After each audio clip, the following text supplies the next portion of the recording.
ಅಖಿಲಾಂಡಕೋಟಿ ಬ್ರಹ್ಮಾಂಡ ನಾಯಕ ರಾಜಾದಿರಾಜ ಯೋಗಿರಾಜ ಪರಬ್ರಹ್ಮ ಶ್ರೀ ಸಚ್ಚಿದಾನಂದ ಸದ್ಗುರು ಸಾಯಿನಾಥ್ ಮಹಾರಾಜ್ ಕಿ ಜೈ. ಗುರುವಿನ ಪಾದಾರವಿಂದಗಳಿಗೆ ವಂದಿಸುತ್ತಾ ನಮಸ್ತೆ ಸ್ನೇಹಿತರೆ.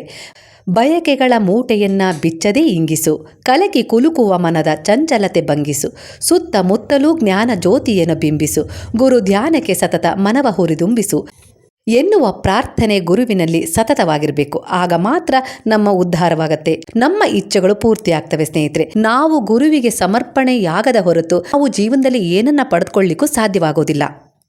ಹಾಗೆ ನಮ್ಮ ಪರಂಜ್ಯೋತಿ ಸದ್ಗುರು ಬಾಬಾ ಅವರು ನೀಡುತ್ತಿದ್ದುದು ಉದಿಯನ್ನ ಅವರೇ ಉರಿಸುತ್ತಿದ್ದ ದುನಿಯಿಂದ ಉತ್ಪತ್ತಿಯಾದ ಉದಿ ಅಂದರೆ ವಿಭೂತಿ. ದುನಿಗೆ ಬಾಬಾ ಬಹಳ ಮಹತ್ವವಿತ್ತಿದ್ದರು.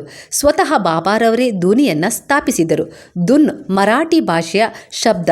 ದುನ್ ಎಂದರೆ ಸುಡುವುದು, ದಹಿಸುವುದು, ಉರಿಸುವುದು ಎಂದರ್ಥ. ಏನನ್ನ ಸುಡುವುದು ಎಂಬ ಪ್ರಶ್ನೆಗೆ ಸಹಜವಾದ ಉತ್ತರವೇ ಇಲ್ಲಿ ಅಗ್ನಿಗಾಹುತಿಯಾಗುವುದು. ಮಾನವರ ಸಂಚಿತ ಪಾಪ ಕರ್ಮಗಳನ್ನು ದೇವರ ಸಮ್ಮುಖದಲ್ಲಿ ಪವಿತ್ರಾಗ್ನಿಗೆ ಅರ್ಪಿಸಿ ಬಿಡುವುದು ಎಂಬುದೇ ನಿಜವಾದ ಸಂಕೇತಾರ್ಥ. ಹಿಂದೂ ಧರ್ಮದಲ್ಲಿ ಅಗ್ನಿಗೆ ಬಹಳ ಪ್ರಾಮುಖ್ಯ ಸ್ಥಾನವಿದೆ. ಋಷಿ ಮುನಿಗಳು ಕಾರ್ಯಸಿದ್ಧಿಗಾಗಿ ಯಜ್ಞ ಯಾಗಾದಿಗಳನ್ನು ಮಾಡುವ ಮೂಲಕ ಅಗ್ನಿದೇವನಿಗೆ ತುಪ್ಪ, ನವಧಾನ್ಯ, ಸಮ್ಮಿತ್ತು ಇನ್ನಿತರ ಅಪೂರ್ವ ಗಿಡಮೂಲಿಕೆ ವಸ್ತುಗಳನ್ನು ಆಹುತಿ ಕೊಡ್ತಾನೆ ಇರ್ತಿದ್ರು. ಎಲ್ಲರ ದೇವರು ಒಬ್ಬನೇ ಎಂದು ಸದಾ ಎಲ್ಲರನ್ನ ಎಚ್ಚರಿಸುತ್ತಿದ್ದ ಬಾಬಾರವರು ಬಡವರ ದೀನ ದಲಿತರ ಉದ್ಧಾರಕ್ಕಾಗಿಯೇ ಬಹು ದೂರ ದೃಷ್ಟಿಯಿಂದ ಅಗ್ನಿಗೆ ಪರ್ಯಾಯವಾದ ದುನಿಯನ್ನು ನಿರ್ಮಿಸಿದರು. ಅವರೆಂದೂ ದುನಿಯ ಸಂಘವನ್ನು ಬಿಟ್ಟಿದ್ದವರೇ ಅಲ್ಲ.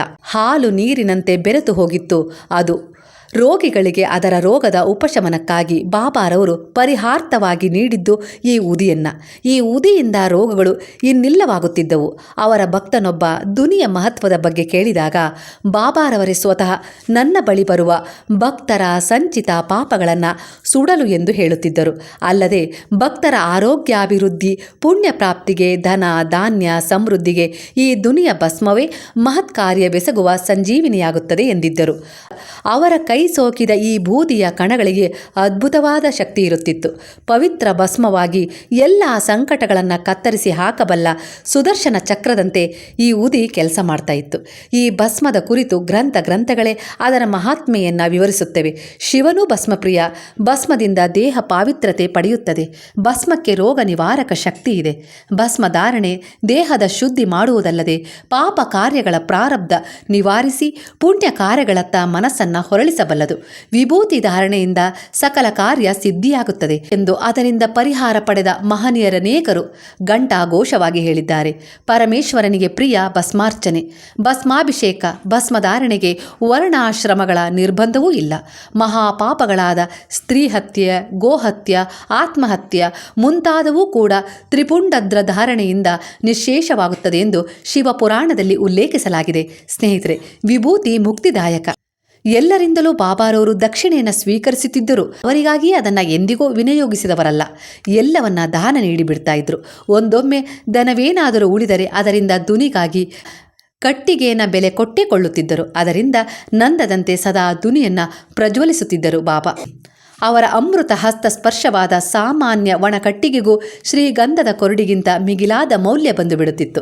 ಅವರ ಸ್ವಹಸ್ತದಿಂದ ನೀಡಿದ ವಿಭೂತಿ ಸಂಜೀವಿನಿ ಸಮಾನವಾಗಿ ಪರಿಣಮಿಸುತ್ತಿತ್ತು. ವಿಭೂತಿ ಗೂಢಾರ್ಥ ಹೀಗಿದೆ: ನೀಗಿ ನೀಗಿ ಕೆಂಡದಂತೆ ಅತ್ಯಾಕರ್ಷವಾಗಿ ಕಾಣುವ ಪ್ರಾಪಂಚಿಕ ಪ್ರಲೋಭನೆಗಳನ್ನೆಲ್ಲವನ್ನ ಅನುಭವಿಸಲು ಆಸೆಪಟ್ಟು ಹೊಂದಿದಾಗ ತಾಪವೇರುತ್ತದೆ. ಅಲ್ಲದೆ ಕೆಂಡದ ಬಿಸಿ ಆರಿದ ನಂತರ ಹೊತ್ತಿ ಉರಿದುರಿದ ಕೆಂಡವಾಗುಳಿಯದೆ ಭಸ್ಮವಾಗಿ ಹೋಗುತ್ತದೆ.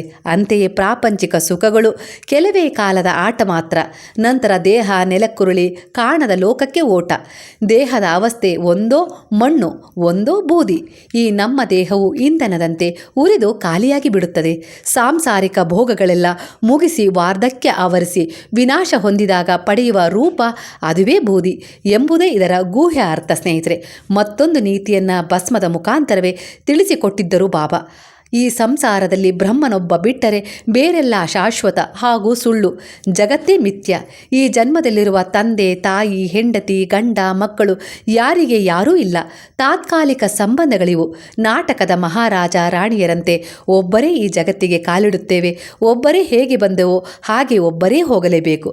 ಅದರ ನಡುವಿನ ಈ ಜಂಜಾಟಗಳಿಗೂ ಪರಿಹಾರ ಬೇಕು. ಬಾಬಾರವರು ಮಾನಸಿಕ ಶಾರೀರಿಕ ಎರಡೂ ಬಗೆಯ ವ್ಯಾಧಿಗಳಿಗೆ ಒಂದೇ ಬಗೆಯ ವಿಭೂತಿ ನೀಡಿ ವಾಸಿ ಮಾಡುತ್ತಿದ್ದಾರೆ. ಬೋಧಿಸುತ್ತಿದ್ದರು.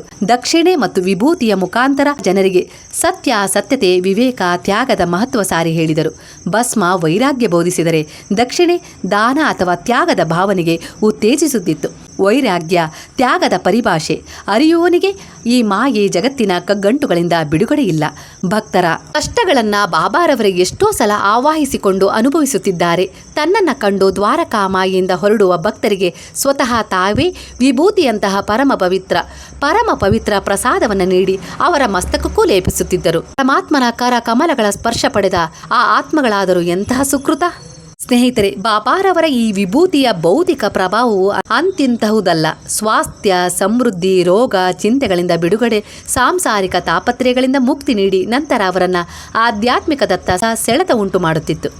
ಹಾಗಾಗಿ ಸ್ನೇಹಿತರೆ, ನಾವು ಬಾಬಾರವರನ್ನ ಪಡೆದುಕೊಂಡಿದ್ದೀವಿ, ಹಾಗೆ ಶಿರಡಿಗೆ ಹೋಗಿ ಅವರ ಉದಿ ಪ್ರಸಾದ ನಮಗೆ ಸಿಕ್ಕಿದೆ ಅಂದರೆ ಅದು ನಮ್ಮ ಪೂರ್ವಾರ್ಜಿತ ಸುಕೃತ ಪುಣ್ಯವೇ ಅಂತ ಹೇಳಿ ನಾವು ಅಂದ್ಕೊಳ್ಬೇಕು.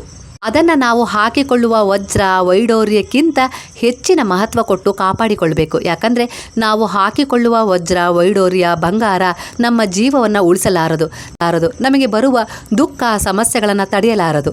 ಆದರೆ ನಾವು ಬಾಬಾರವರನ್ನು ನಂಬಿ ಅವರ ಉದಿಯಲ್ಲಿ ಒಂದು ವಿಶ್ವಾಸವಿಟ್ಟು ದೃಢವಾದ ನಂಬಿಕೆಯೊಂದಿಗೆ ವಜ್ರದಂತೆ ವೈಡೂರ್ಯದಂತೆ ಬಂಗಾರದಂತೆ ಕಾಪಾಡಿಕೊಂಡ್ರೆ ಅದು ನಮ್ಮ ಜೀವವನ್ನು ಉಳಿಸುತ್ತೆ, ಅದು ನಮ್ಮ ಬದುಕಿನ ದಡವನ್ನು ಒಳ್ಳೆಯ ರೀತಿಯಲ್ಲಿ ಸೇರಿಸುತ್ತೆ ಸ್ನೇಹಿತರೆ. ಹಾಗಾಗಿ ನಾನು ಕೂಡ ಬಾಬಾರವರ ಉದಿಗೆ ಅಷ್ಟೇ ಮಹತ್ವವನ್ನು ಕೊಡ್ತೀನಿ. ವಜ್ರದಂತೆ ವೈಡೂರ್ಯದಂತೆ ಅದನ್ನು ಕಾಪಾಡಿ ಇಟ್ಕೊಂಡಿದ್ದೀನಿ. ಅಂದರೆ ನನ್ನ ಅತ್ಯಂತ ಕಷ್ಟದ ಸಮಯದಲ್ಲಿ ದುಃಖದಲ್ಲಿ ಬಾಬಾರವರ ಪ್ರತಿರೂಪವಾಗಿ ನನಗೆ ಸಹಾಯ ಮಾಡ್ತಾ ಇರೋದು ಸ್ನೇಹಿತರೆ. ಅದಕ್ಕೋ ಏನೋ ಗೊತ್ತಿಲ್ಲ, ಈ ರೀತಿಯಾಗಿ ಬಾಬಾರವರ ಆ ಉದಿ ಪ್ರಸಾದ ನಮ್ಮ ಮನೆಗೆ ಬಂದು ಸೇರ್ತಾ ಇದೆ. ಅದು ನನ್ನ ಪೂರ್ವ ಜನ್ಮದ ಸುಕೃತ ಪುಣ್ಯ ಅಂತಲೇ ನಾನು ಅನ್ಕೊಳ್ತೀನಿ ಸ್ನೇಹಿತರೆ. ಹಾಗೆ ನಾನು ಕೆಲವರಿಗೆ ಉದಿ ಪ್ರಸಾದವನ್ನು ಕಳಿಸಿದ್ದೀನಿ, ಕೆಲವರು ಕೇಳಿದ್ರೂ ಕಳ್ಸೋಕ್ಕಾಗಿಲ್ಲ ಅಂದರೆ ಅದು ಅವರನ್ನು ತಲುಪುವ ಸಮಯ ಬಂದಿಲ್ಲ ಅಂತಲೇ ಇದರ ಅರ್ಥ ಸ್ನೇಹಿತರೆ. ಹಾಗಾಗಿ ಜೀವನದಲ್ಲಿ ಯಾವುದೇ ರೀತಿ ನಂಬಿಕೆಯನ್ನು ಕಳ್ಕೋಬೇಡ್ರಿ. ಖಂಡಿತ ಎಲ್ಲದೂ ಒಳ್ಳೆಯದಾಗತ್ತೆ. ಸುಖ ದುಃಖ ಸಮಸ್ಯೆ ಅದು ನಮ್ಮ ಸಂಚಿತ ಕರ್ಮಕ್ಕನುಸಾರವಾಗಿ ನಾವು ಇಲ್ಲಿ ಭೋಗಿಸ್ತಾ ಇರ್ತೀವಿ ಈ ವರ್ತಮಾನದಲ್ಲಿ. ಅದನ್ನು ನೆನಪಿಟ್ಕೊಂಡು ನಾವು ಈ ವರ್ತಮಾನದಲ್ಲಿ ಒಳ್ಳೆಯ ಉದ್ದೇಶದ ಕರ್ಮಗಳನ್ನು ಮಾಡಿದಾಗ ಅದೇ ನಮ್ಮ ಭವಿಷ್ಯವಾಗಿ ನಮಗೆ ಸಿಗುತ್ತೆ. ಹಾಗೆ ನಮ್ಮ ಸಂಚಿತ ಕರ್ಮವನ್ನು ಅಂದರೆ ಕೆಟ್ಟ ಕರ್ಮವನ್ನು ಕೂಡಿಟ್ಟು ಬಂದಿರ್ತೀವಲ್ಲ ಅದನ್ನು ಕಳೀಲಿಕ್ಕೂ ಕೂಡ ನಮ್ಮ ಈ ವರ್ತಮಾನದ ಒಳ್ಳೆಯ ಉದ್ದೇಶದ ಕರ್ಮ ಸಹಾಯ ಮಾಡುತ್ತೆ ಸ್ನೇಹಿತರೆ. ಜೀವನದಲ್ಲಿ ಎಷ್ಟೇ ಸಮಸ್ಯೆಗಳು ಬರಲಿ, ಎಷ್ಟೇ ಸಮಸ್ಯೆಗಳಿದ್ರೂ ಕೂಡ, ಎಂತಹದ್ದೇ ಅನಾರೋಗ್ಯದ ಸಮಸ್ಯೆ ನಮ್ಮನ್ನು ಕಾಡ್ತಾ ಇದೆ ಅಂದ್ರೂ ಕೂಡ ನಂಬಿಕೆ ಇಟ್ಟು ನಮ್ಮನ್ನು ನಾವು ಆ ಗುರುವಿನಲ್ಲಿ ಬಾಬಾನಲ್ಲಿ ಅವರ ಪಾದಗಳಲ್ಲಿ ಶರಣಾಗಿಸ್ರಿ. ಖಂಡಿತ ಆ ಗುರು ನಮ್ಮ ಕೈಯನ್ನು ಬಿಡೋದಿಲ್ಲ. ಅವರು ಒಮ್ಮೆ ನಮ್ಮ ಕೈ ಹಿಡಿಯುವಂತೆ ನಾವು ಮಾಡಿಕೊಳ್ಬೇಕು. ಆಗ ಶಾಶ್ವತವಾಗಿ ನಮ್ಮ ಜೀವನ ಸುಖಮಯದ ದಾರಿಯತ್ತ ಸಾಗತ್ತೆ ಸ್ನೇಹಿತರೆ. ಅವರು ನಮ್ಮ ಕೈ ಹಿಡಿಯುವಂತೆ ನಾವು ಮಾಡಬೇಕು ಅಂದರೆ ನಮ್ಮಲ್ಲಿ ಒಳ್ಳೆಯ ಗುಣಗಳ ಉದ್ಭವವಾಗಬೇಕು. ಅಂದರೆ ನಾವು ಒಳ್ಳೆಯದನ್ನೇ ಬಯಸಬೇಕು, ಒಳ್ಳೆಯದನ್ನೇ ಮಾಡಬೇಕು, ಒಳ್ಳೆಯ ದಾರಿಯ ಆಯ್ಕೆಯನ್ನು ಮಾಡಿಕೊಳ್ಬೇಕು. ಯಾರ ಬಗ್ಗೆ ಕೆಟ್ಟದನ್ನು ಮಾಡಬಾರ್ದು, ಯಾರ ಬಗ್ಗೆಯೂ ಕೆಟ್ಟದನ್ನು ಮಾತಾಡಬಾರ್ದು, ಯಾರಿಗೂ ಸಹ ಕೆಟ್ಟದನ್ನು ಬಯಸಬಾರ್ದು. ಪ್ರಾಮಾಣಿಕವಾಗಿ ನಿಷ್ಠೆಯಿಂದ ನಮ್ಮ ಜೀವನವನ್ನು ನಾವು ಸಾಗಿಸಬೇಕು. ಹಾಗೆ ನಮ್ಮ ಜೀವನದ ಗುರಿಯತ್ತ ನಾವು ಗಮನ ಕೊಡಬೇಕೇ ಹೊರತು ಯಾರೋ ಏನೋ ಜನರು ಹಿಂದೆ ನಿಂತು ಮಾತಾಡ್ತಾ ಇದ್ದಾರೆ ಅಂದರೆ ಅದ್ರ ಬಗ್ಗೆ ನಾವು ಗಮನ ಕೊಡಬಾರ್ದು. ಹಾಗೆ ನಮ್ಮನ್ನು ಯಾರಾದರೂ ಅಡ್ಡದಾರಿಗೆ ಎಳಿಲಿಕ್ಕೆ ಪ್ರಯತ್ನ ಪಡ್ತಾ ಇದ್ದಾರೆ ಅಂದರೆ ಕಡೆಗೆ ಸಹ ನಾವು ಗಮನವನ್ನು ಹರಿಸಬಾರ್ದು. ಆ ರೀತಿ ಮಾಡೋರನ್ನ ಸಹ ನಾವು ಗುರುವಿನ ಪಾದಗಳಲ್ಲಿ ಶರಣಾಗಿಸ್ಬೇಕು ಸ್ನೇಹಿತರೆ. ಅವರ ವಿಚಾರವನ್ನು ಸಹ ನಾವು ಅವರ ಪಾದಗಳಲ್ಲಿ ಶರಣಾಗಿಸಿ ನಮ್ಮನ್ನು ರಕ್ಷಿಸು, ಪಾಹಿಮಾಂ ಅಂತ ಹೇಳಿ ನಾವು ಬಾಬಾರಲ್ಲಿ ಪ್ರಾರ್ಥನೆಯನ್ನು ಮಾಡಿಕೊಂಡ್ರೆ ಖಂಡಿತ ಆ ಬಾಬಾ ನಮಗೆ ರಕ್ಷಣೆ ನೀಡ್ತಾರೆ ಸ್ನೇಹಿತರೆ. ಈ ಮಾಹಿತಿ ನಿಮಗೆ ಇಷ್ಟವಾದರೆ ಸಾಯಿರಾಮ್ ಅಂತ ಹೇಳಿ ಕಮೆಂಟ್ ಮಾಡಿ. ಹಾಗಾದರೆ ಈಗ ಎಲ್ಲರೂ ಸೇರಿ ಹೇಳೋಣ, ಹರೇ ರಾಮ ರಾಮ ರಾಮ ಹರೇ ಹರೇ, ಹರೇ ಕೃಷ್ಣ ಕೃಷ್ಣ ಕೃಷ್ಣ ಹರೇ ಹರೇ, ಹರೇ ಸಾಯಿ ಸಾಯಿ ಹರೇ ಹರೇ, ಹರೇ ಪಾಪ ಪಾಪ ಹರೇ ಹರೇ, ಹರೇ ದತ್ತ ದತ್ತ ಹರೇ ಹರೇ.